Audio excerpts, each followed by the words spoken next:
The papal majordomo, a chief steward of the household of the Pope, is one of the 3 palatine prelates, concerning whom particulars have been given in the article maestro.The camera. He belongs also to the 4 prelati di fiocchetto, so called because they have the right to ornament the harness of the horses with violet and peacock-coloured feathers. The 4 prelates di fiocchetto are the governor of Rome in his quality of Vice-Chamberlain, the Auditor and the Treasurer of the Apostolic Chamber, and the majordomo, in the Introitus Exitus Cameræ Apostolicæ of the Vatican Archives, which begins with the year 1295. The officials of the Apostolic Household were given in regular order according to the stipends, although even at this date there undoubtedly existed a supreme steward of the papal palace. The name and duties attached to the office of a majordomo were not strictly defined until later. The alterations in the domestic administration of the papal household, necessitated under Clement V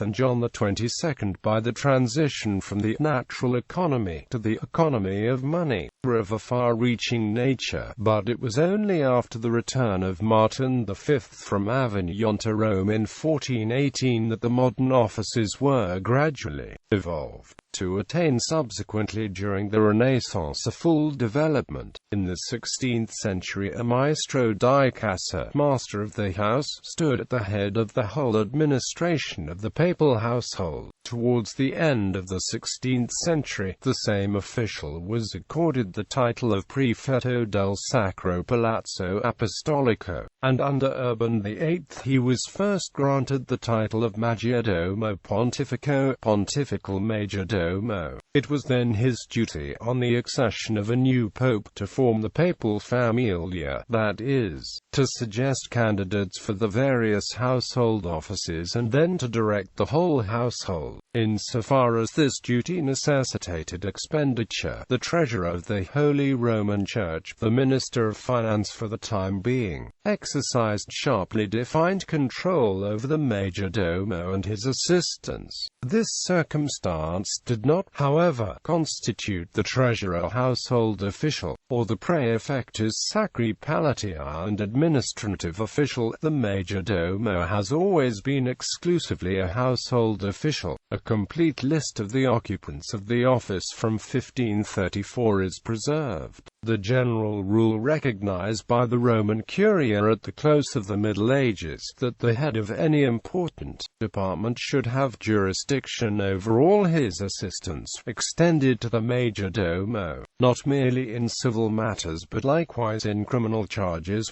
Sedabat pro tribunale, he pronounced judgment on all officials of the papal palace. In the course of time his duties as majordomo were sharply distinguished from those he performed as prefect of the palace, so that the majordomo was said to be simultaneously prefect of the palace. To the prefecture belonged the management of the museums and of all establishments of a special kind existing in the palaces, provided they were not autonomous.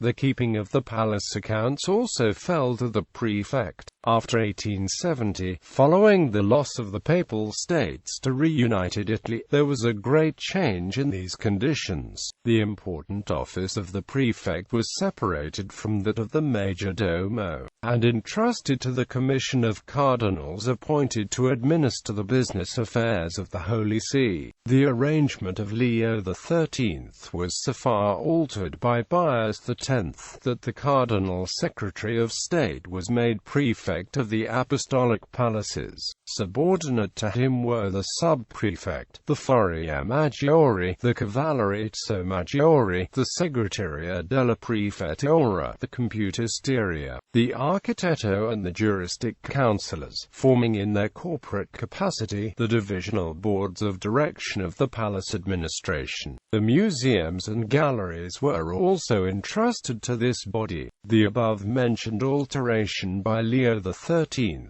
took place on the 29th of December 1891, after the prefecture had been separated by a motu proprio of the 7th of December. The rights of the majordomo became as follows. He retained his old privilege of accompanying the Pope and remained governor of the conclave. In this capacity he has the general control of the personnel of the palaces, and responsibility for the quiet and good order therein during the conclave. In the Congresso Palatino, should it be hereafter convened, he got a seat on a vote. He conducted the congregation of the Apostolic Household and was director of the Sistine Chapel Choir, the musical direction of which was in 1910 entrusted to maestro prelati. All ordinary and extraordinary religious functions in which the Pope and Papal Court participate came under his arrangement and direction. The appointments of Papal Chamberlains were forwarded by him at the Pope's order, and he distributed the annual medals to the members of the Papal Household. His earlier duty of issuing cards of admission to the galleries and museums for purposes of study and copying was withdrawn from him. The majordomo, as the chief prelate of the household, has a distinctive dress and a free official residence in the papal palace.